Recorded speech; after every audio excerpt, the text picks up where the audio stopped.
Before I say anything else, I just want to kind of get a lay of the land a little bit. How many of you are currently hiring UX professionals? Okay.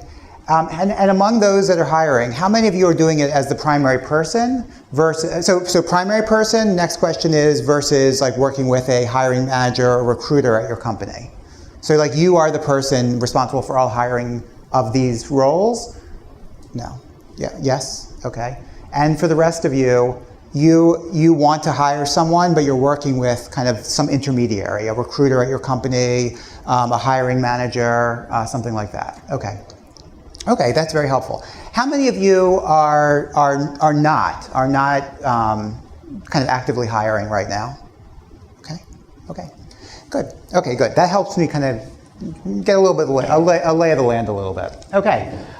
So as Jessica said, I've had an interest in UX careers for a very long time. Running UXPA first in the DC area where I live, and then running UXPA International.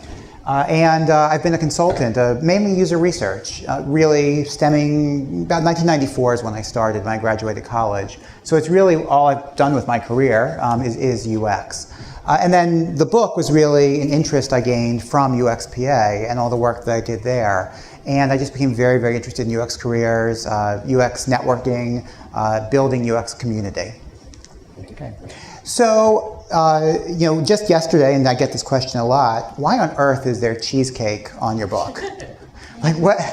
Sure, it's bright, it's cheerful, whatever. But why? What does it have to do with UX? I did write a blog post about this, but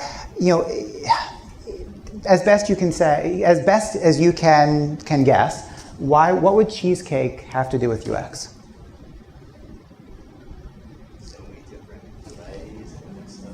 There's so many different varieties of cheesecake. Yeah, there's varieties. And there's so many different varieties of UX careers.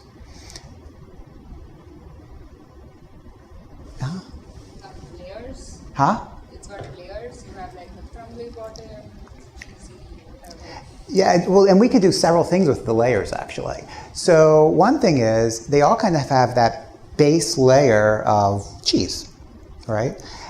But in fact, each kind of topping is a little bit different, right? But they overlap, right? UX careers overlap. And that's an important framework when we think about being a UX practitioner and hiring UX professionals, right? And I'll throw in there too, cheesecake is international, but if you go to different countries and you want a piece of cheesecake, you'll find the cheese is different, the crust is different. You can still, in many countries you can get cheesecake, but it's different. And so too is UX careers. By and large, UX, you can go to any country and you have these same kinds of careers.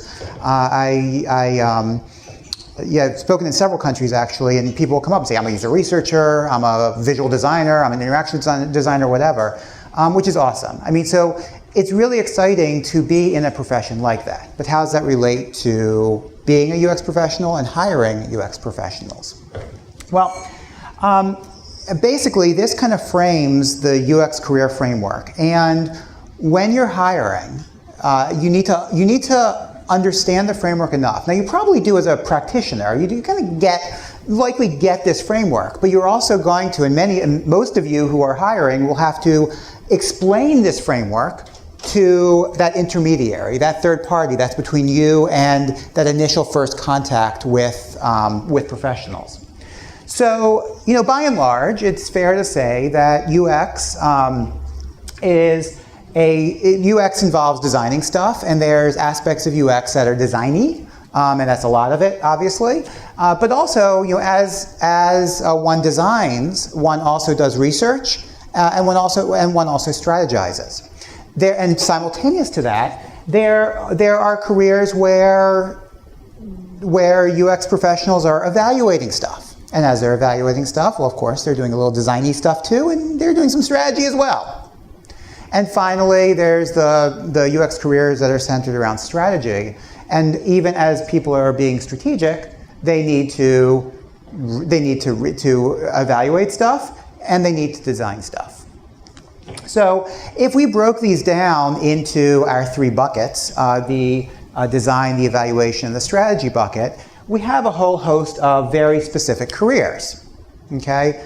We have the design careers, interaction design, sometimes called UX design, although that could be a little ambiguous because it could also mean visual design.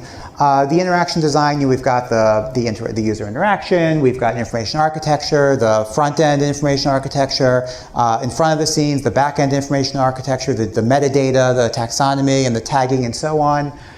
We have the visual design, the artistic approach to meeting the user needs, content, information design, the stuff you want to say.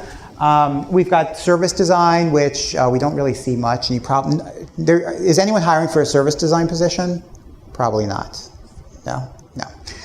There's very few in the United States, much more internationally. And there's TechCom, technical communication, getting that sophisticated, complex information out there so that users understand it and simply and understand what they're seeing, basically, when they review this technical information, this complex information. Evaluation, in our evaluation bucket, we have, of course, user research, which is the most near and dear to my own heart. It's what I do, as well as accessibility, which may or may not be part of what you're hiring for now. As accessibility, we'll talk about that too. But by and large, the laws are actually changing, standards are changing, and there's lots of lawsuits. So by and large, accessibility is becoming a part of a lot of UX careers now. And human factor is kind of that ergonomics and making sure that systems work, in a way that, can I reach the switch? Am I able to use the dashboard, drive the car, and so on. And finally, we have strategy, UX strategy. We've got content strategy. So UX strategy is aligning the business decisions with the UX strategy is aligning the business decisions with the user experience that's being produced. Then we have content strategy, which is kind of creating a single voice throughout the organization. And then we have customer experience, which is kind of that voice of the customer stuff, the analytics, the kind of understanding kind of the overall interaction that a company has with a customer. Similar to service design as well, which is designing that experience. So we have UX as a career. I would suggest that you never try to hire for a UX person. Okay, that's way too general. You're going to get something that may or may not match what you actually want, because a UX person really validly could be any of these. And if you just want UX, well, yeah, good luck, right? It's too much. It's too vague. It's too general. But simultaneous to that, you may look at these and a bunch of these and say, hey, can you get it all? Right? You're like, you know what? This is a lot of good stuff, and we only have one position at our company, maybe two. We only have 1-2 positions, so why don't we try to get a bunch of these all in one person? Well, first of all, particularly here in Seattle, probably as well as mostly every major city in the United States, it's a job seekers market, right? So by and large, we have lots and lots of work, lots and lots of need for UX professionals, and they're out there, but they're being UX professionals are being kind of grabbed from companies. There's tons of positions that are being recruited for right now, and therefore, in a lot of ways, there are more people. There's more of a need than there are people to fill that need. Maybe in an ideal world, everything would match up, but it doesn't. So it's hard. Okay, so going into this, it's hard. It's hard to find the right person. It's hard to find the perfect UX professional who matches your needs. Okay. What you can do is find someone who understands the UX picture, right? The framework that we talked about, the different kinds of careers at a high level. Okay, that's important. It's at a high level. It is possible to find someone that kind of gets it. Okay, that's fair. But if you are hiring for particular UX skills, you need to use a guide or something like this. Okay, So here it's a little small, but here are all the same careers in the orange, the red, and the green that I just showed you on the prior slide. I would recommend that you pick one core area of expertise. What is that superpower you really need? Okay? You've got to recognize, I need this person. I have got heavy-duty design needs, and those design needs are interaction design needs. Okay? I need to understand the user's or improve the user's interaction with the system. Wonderful. Now maybe, okay, I want to pick now 1, 2, or even 3 secondary areas. Now these aren't necessarily super duper expertise, but I've got a really good sense and I can do a lot in that area. So let's say I want an interaction designer, okay, who can create wireframes of the interaction that a user has with the system. These are interactive wireframes. Great, wonderful. They can kind of distill the user needs and so on. Now, for my secondary area, I choose visual design. Okay, I want those wireframes to have some artistic merit. I want them to have a sense of color. I want them to have a sense of typography, of layout, of spacing. Okay, fair enough. Now, let's say I want to pick a second one. I want some basic user research skills. So I want to be able to do some basic usability. Now, not heavy duty. Like I'm not saying they can do every user research project under the sun. And if it gets a little sophisticated, they may not be able to do it, but that's okay. Because basically I'm saying, I have got my superpower, and now I have my little sub areas, okay?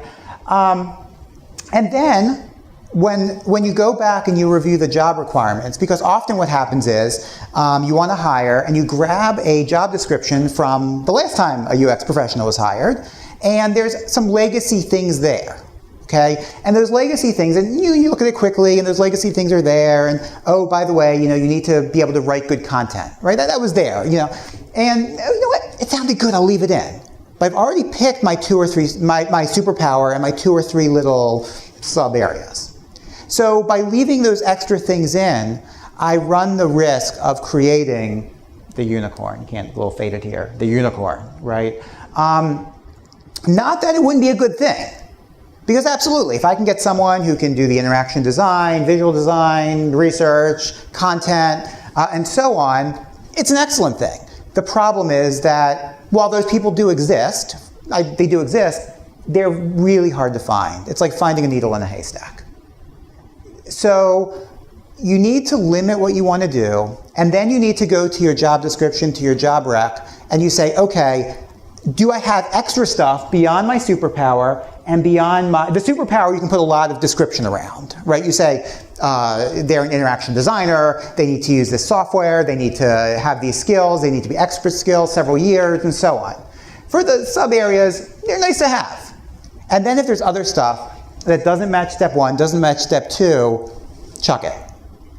Okay, it's too much. Because you want to funnel in everybody you can to choose from. And if you do too much, you're not going to funnel. You're just not going to have good candidates apply. Okay. So in my book,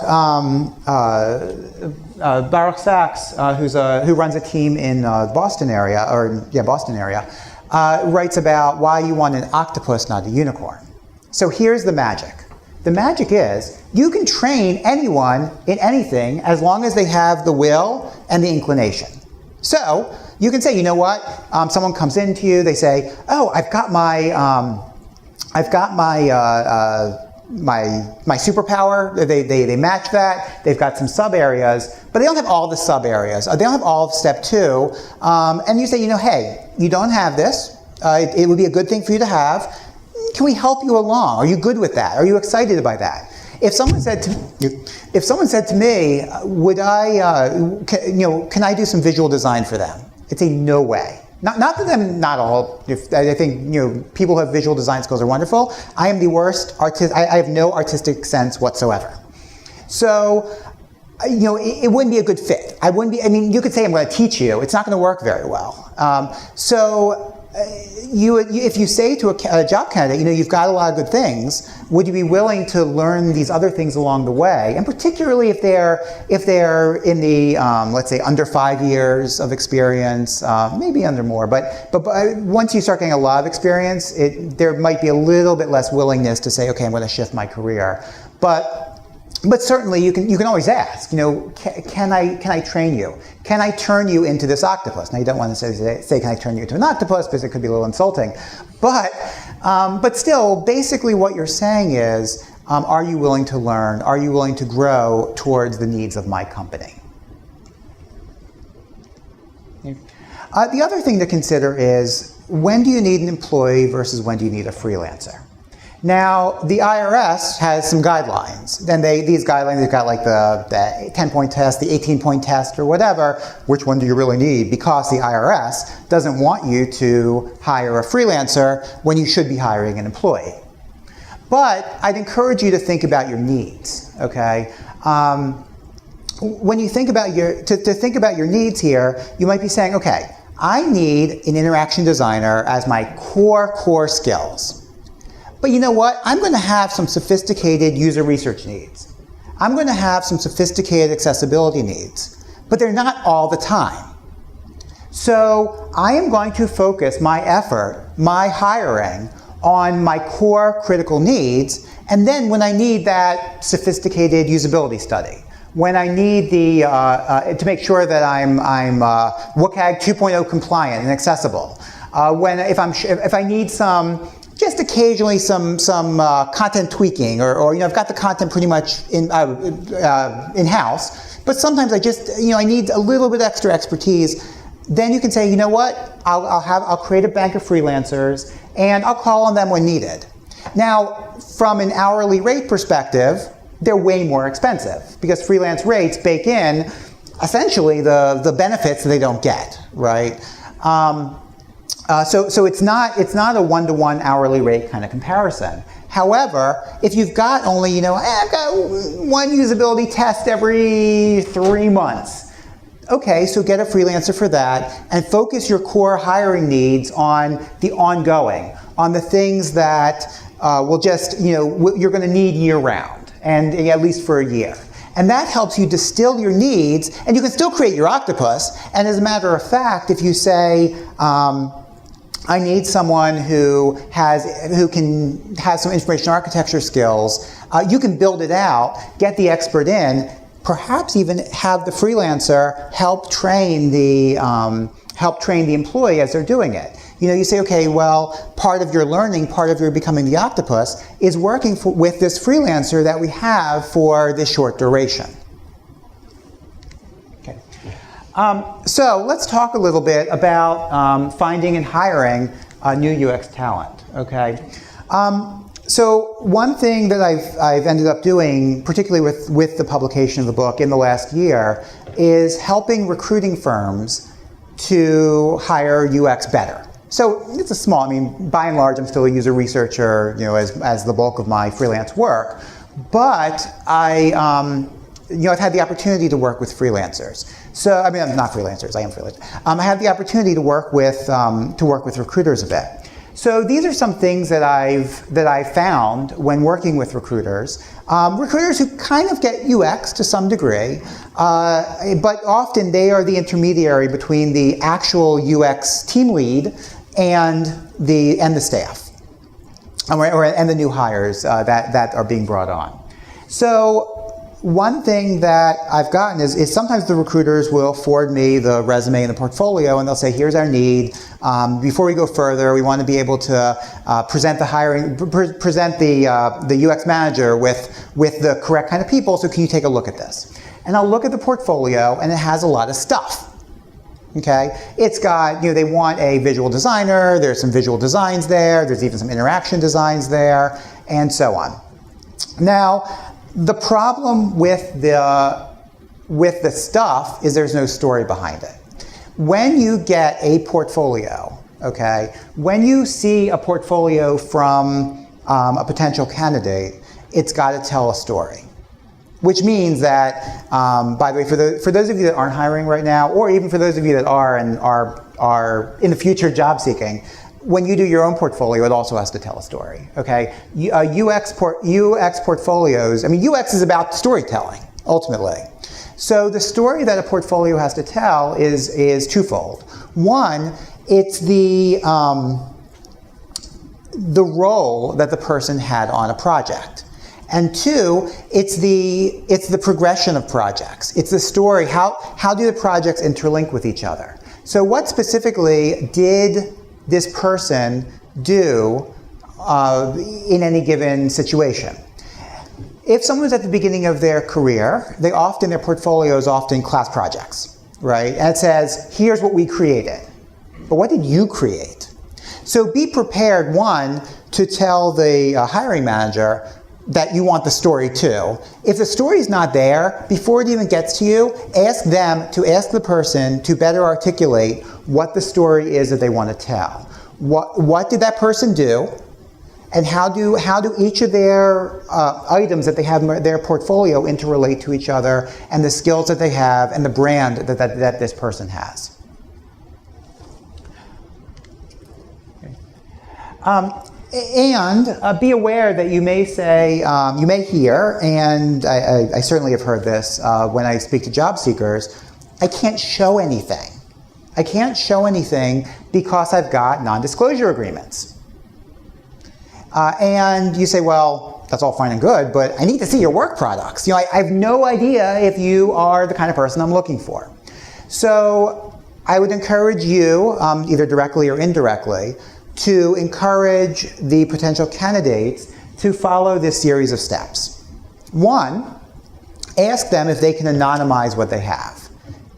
Take out a company, take out a product name, take out enough that it doesn't have anything confidential ish, but still retains enough meaning that you can see what this person did, and again, understand their story. Now, the other thing is, okay, so that's all, you know, removing, if they can show the interface, but not the confidential stuff, that might be okay too. As a matter of fact, you know, I've done projects, you know, as a UX professional where I was never allowed to actually see the stuff. I could see the interface all fine and good, but they always put in sample stuff because the actual stuff was too confidential, whether it was financial or government security or something else.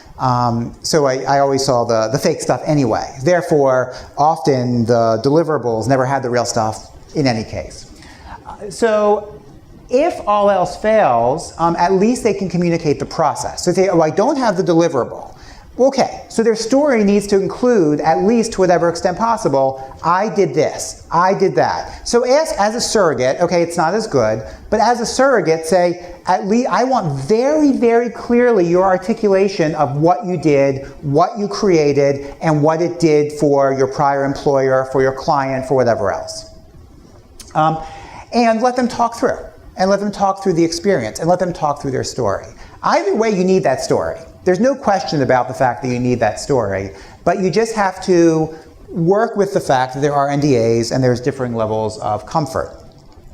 And as a freelancer, I'll tell you what I often do is I say to clients, so a little bit different role here, but I say to clients, I don't have any online portfolio. I don't even, there's a couple of very sensitive things and those never get seen. But for the most part, what I do is I say, I'm going to create a shared screen or I'm going to project my laptop and I will show you quickly some of the things and tell you the story as well, giving you a verbal narrative. And then I'm going to disconnect and I'm going to shut down and you're never going to see it again. But for me, that's kind of a compromise that, you know, for things that are kind of within the realm of okay to do that, that's my compromise that I make. That said, you know, again, everyone has different comfort levels as a job candidate, and certainly you have different comfort levels in terms of what you're willing to say. Okay. I'd also tell you that the the most frequent frustration when I've given book talks to UX newbies, basically, And they're saying, I'm taking a GA program, I'm in this, I'm in school, I'm an undergrad, I'm a graduate student, whatever. The biggest frustration they have is, I've done everything right. I've learned, I've studied, I've got all this great knowledge, but no one's willing to give me a chance, right? Because often job descriptions say, at least 2 years plus, or 3 years plus, or sometimes I just saw one for 10 years plus, good luck. But they're not given a chance. So thinking back to our unicorn/octopus discussion and creating that octopus, sometimes consider that someone may have knowledge, but they don't have even any real experience beyond what they learned.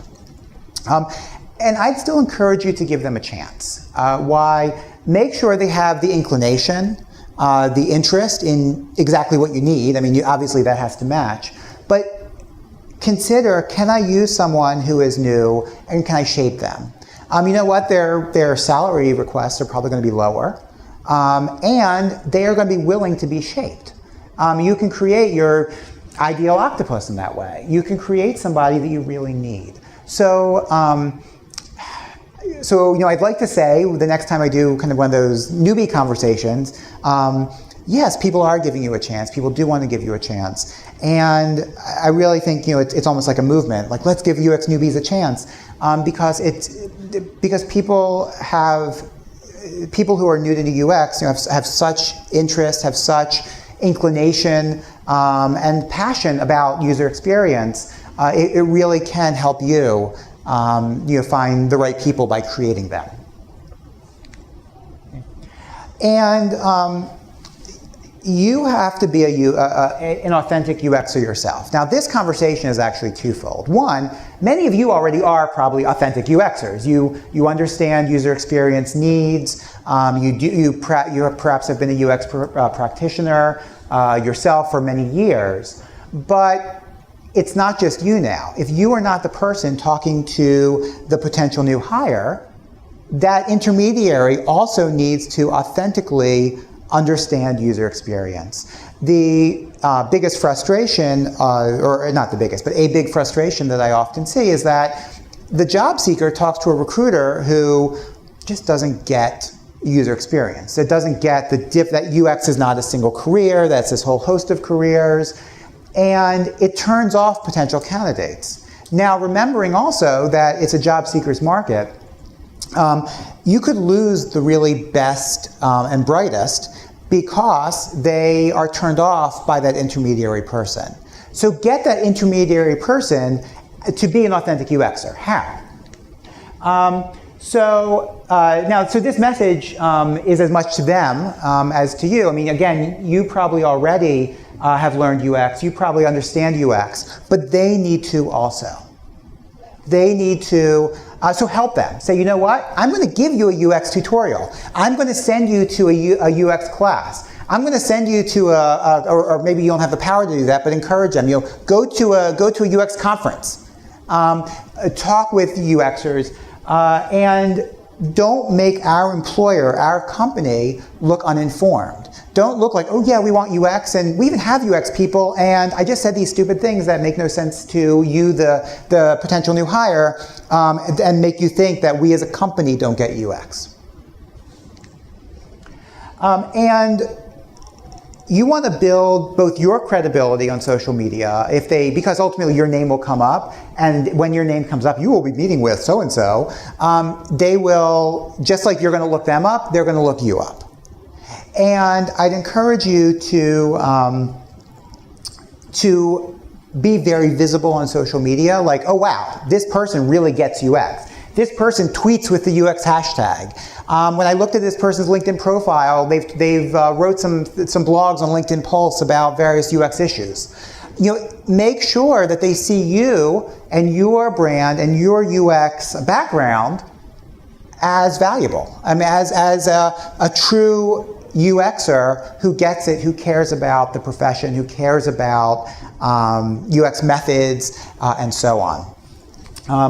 By the way, stay tuned. I've been saying for a long time, UX hashtag is awesome, wonderful. I actually just had a client that we worked to get a data set of UX hashtags, and I am in the process, just on my own as a little hobby, of analyzing UX hashtag and seeing how it's really used and who's using it. It's taking time because it's not my billable work, but in the next couple weeks, I hope to have a blog post about that, saying, on my LinkedIn, it will be on my LinkedIn saying, how is UX hashtag really being used? Meanwhile, I will still continue to say the UX hashtag is an awesome hashtag for UXers. I use it tons myself, but I will soon know exactly how much I've used it. Okay, so UX is also community. We're here, and there was a bunch of networking opportunities, and so on. There's also tons of UX meetups, everywhere. I'd encourage you to go to those UX meetups, and I'd encourage you, if there's that third-party person, have them come to the UX meetups as well. One, you're building credibility. Okay, you show up at these meetups, clearly you're interested in the speakers, in meeting other UXers and so on, and so are they, so is that intermediary person. But also just when you show up, you could truly find your next hire. Why? Because many people who are job seeking come to UX meetups in the hope of meeting somebody who wants to hire them.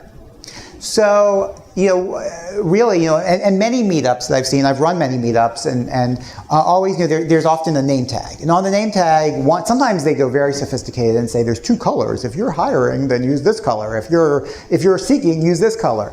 But even if not, you could just write the words, I'm hiring. And in fact, people will come up to you and say, awesome, you're hiring. I want to be hired. This is great. And then you can, if they're already there, then that's already a very good thing, because they are interested and engaged enough in user experience to show up, to hear a speaker, to be a learner. They want to learn new things and get hired, obviously. So, there's a lot of good that you can get from going to these meetups. And you've got to practice your elevator pitch. If you were here yesterday for the speed networking, I talked about what makes a good elevator pitch. And what makes a good elevator pitch, as a recap, is something that's going to articulate and tell your story in a very exciting, intriguing way. Now, the job seekers need to do this. They need to hone their elevator pitch. But you, as the person on the other side, need to hone your elevator pitch as well. You need to explain to people why they should come to you, why they should work with you. And you need to do 2 things. One, you need to make sure you have a good environment for UX professionals at your place of employment. Maybe you have direct ability to do this, and maybe you have indirect ability to do this, but it's got to exist in some way. And 2, you need to articulate this awesome UX environment at your workplace to potential new hires. I wrote an article, or co-wrote an article called Till Retirement Do Us Part, basically saying no employment relationship is expected to last forever. UX is a profession where people don't necessarily stay at jobs for years. So you need to say my workplace is not asking you to stay to commit the rest of your life to us, but we want to create such a good environment for you that you're going to want to stay. Okay, you don't have to, but we've got that awesome environment, and we really love to have you. Now, Dan Brown, a friend also in the DC area, wrote a piece in the book saying professional development, 5 questions to ask a prospective employer. So this piece in, I think, chapter 3 was basically saying job seekers, make sure your employer offers you the opportunity to have continuous education. Now, which we know is important. We jump back to our unicorn discussion. Now, for you need to say, we encourage continuous education. We encourage you to go to conferences. We encourage you to go to meetups.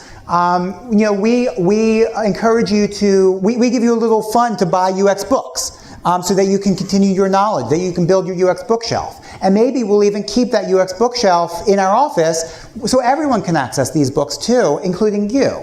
But we care about your knowledge, we care about your learning.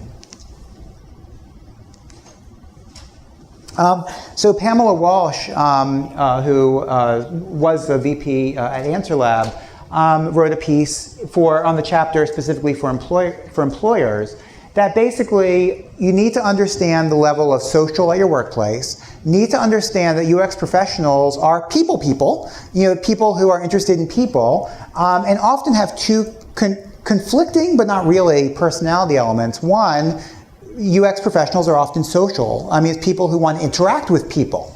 But two, they're often people who want to have some time working alone. So you balance that. Say, you know what? Sometimes you can work at home. It's okay.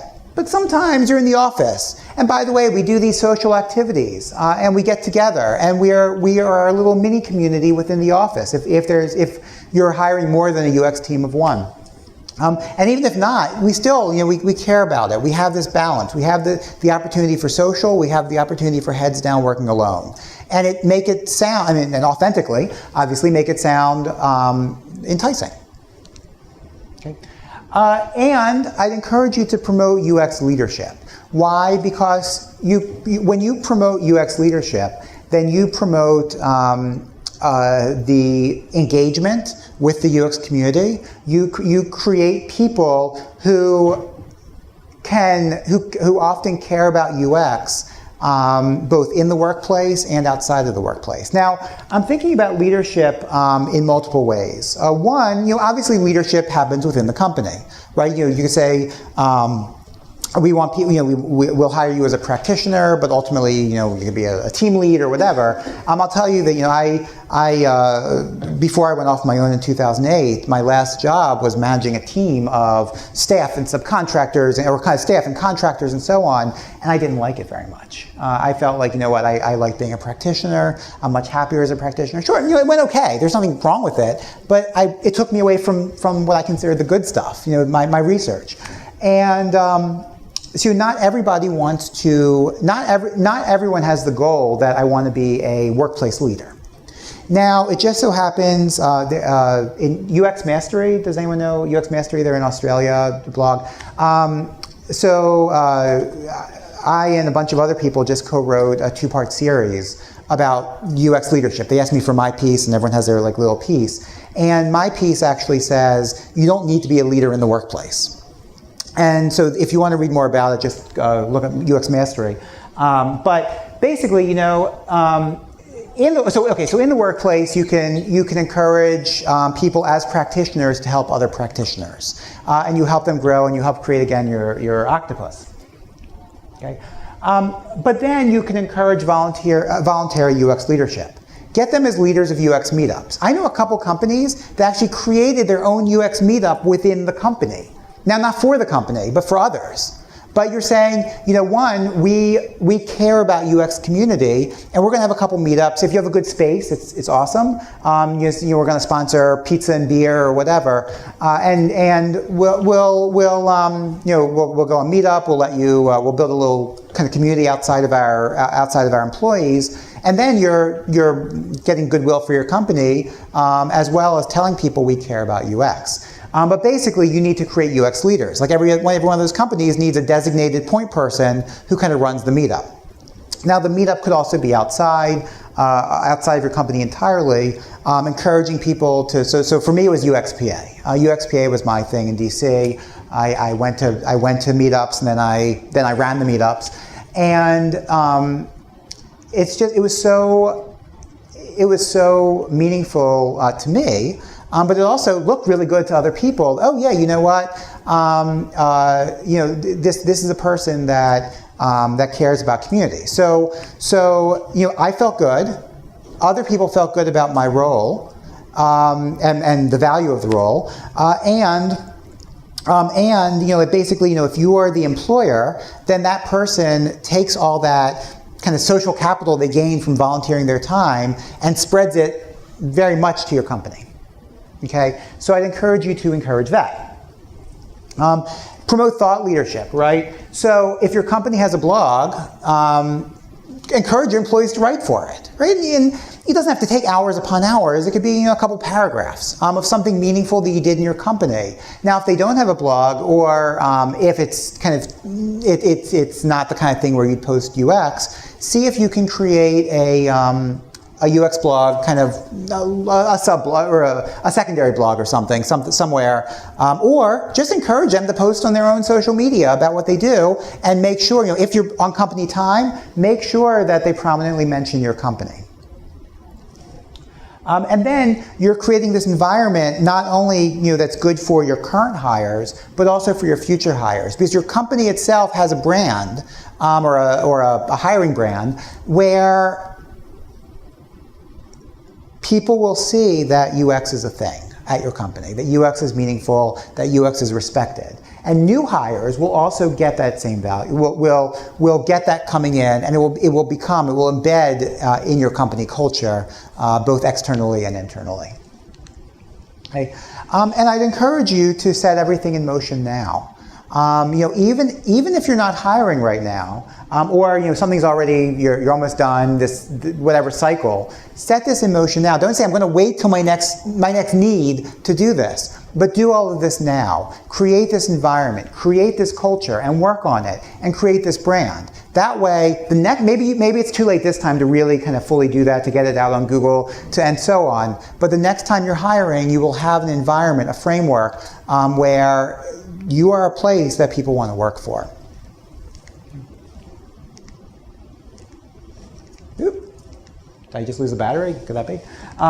Here. Okay, so if you want the inverse conversation of this, which is kind of the conversation talking to job seekers, if you're interested, on lynda.com, there's a course I did called Planning a Career and User Experience. If you're interested in hiring freelancers, I've got a 2-part series coming out on lynda.com in the next 2 or 3 months. Part 1 is about becoming a freelancer. Part 2 is about the interaction between freelancers and managers. First from the freelancer side, and then from the manager side. So look for that if you have. Most of you probably have access to Lynda in some way, shape, or form. So certainly look for that. You can check out the book as well. I think there's like 12 copies left at the bookstore.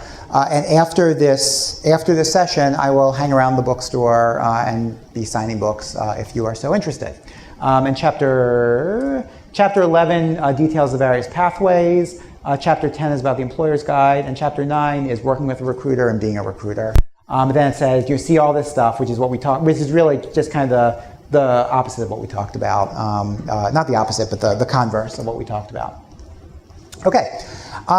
Before I take questions, I'll just ask you, or tell you, you can feel free to connect with me on Twitter and LinkedIn. And there is a UX Careers Handbook Facebook page. Is just facebook.com/UX Careers. And that's it. So are there any questions? Mm-hmm.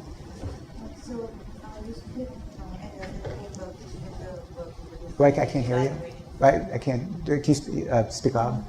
So in defining the framework, you split the 3 goals into evaluating, designing, and strategy. Right, so the 3 buckets: designing, evaluating, strategy. Yes. So doesn't strategy come probably more later in the career? Doesn't strategy? Strategy kind of work that doesn't come later in the career, or can you kind of start to look from right? So where does strategy come in the flow? You're saying? I mean, really, so strategy really can be any part of the UX life cycle. So for example, at the very beginning, you want to align the business goals, the C-suite stuff, with what's being developed, and make sure there's alignment. Not, oh, we're developing this stuff because it's cool. Oh, what will make money is this, and it's not what we're designing. So strategy is certainly there. Now, a UX strategist, which often is kind of confused or used as generalist, which is not a proper use of it, is really that person that does alignment. But that said, I mean, really, it could stem from the interaction designer working with the business team. It could stem from the researcher saying, what do you want me to do research on to align with your business goals and so on. So really, strategy is part and parcel with. I mean, it could be standalone, but it could also be part and parcel with every kind of UX. On your point about hiring for certain skill sets or like for candidates with stronger strengths, do you have any advice for either a job seeker that is I don't know about color generals, but like a product designer where you're the one UX person on a product and you kind of cover the whole gambit of strengths? Like, is there a way to kind of convey that like you're not just like a jack of all trades and that that you still have strengths in doing UX design for just on a product level? You're saying you're looking for someone who has what? Who is a jack of all trades or is not? Yeah. I'm kind of on the flip side of it, asking like from the perspective of a job seeker. How, if you're trying to get a job in UX, but your experience is on a product where you're doing everything kind of equally depending on what the need is, how do you convey that to a recruiter or someone hiring that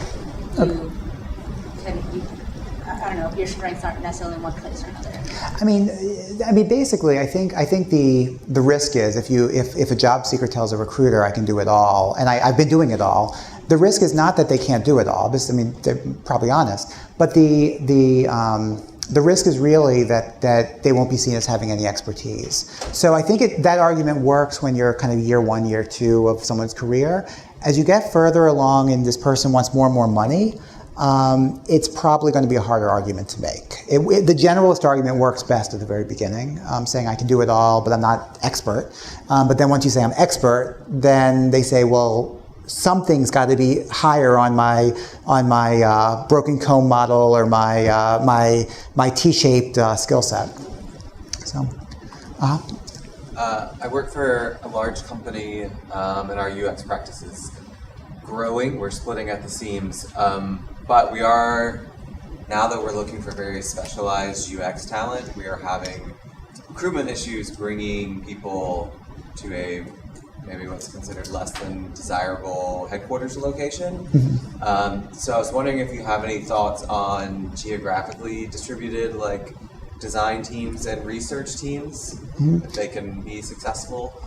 So if they're in the cool spot, really, right? Yeah. Could we recruit them in the cities that they want to be in, where the talent is? Because we're had struggles bringing them. So I'd say yes. With the kind of the ideal world is that they cluster together. So if you say, well, we have, so for example, like WeWork, for example, has little like sub-offices of companies. So then the company buys a little space in WeWork in, say, San Francisco. And then the design team comes together there, even though the headquarters of the company is in nowhere land or something. So, WeWork is the one I think of, but certainly there's other kind of co-working spaces that will carve out a share for the company. So I think we're out of time. But what I would say is I'm going to go down right now, not hang around here because the book signing thing I'm supposed to be there from 11 to 11:30. But that said, I'll be hanging around and such. So if you want to ask any other questions, certainly feel free to follow me down, and I'm happy to be there for the next 30 minutes. Thank you.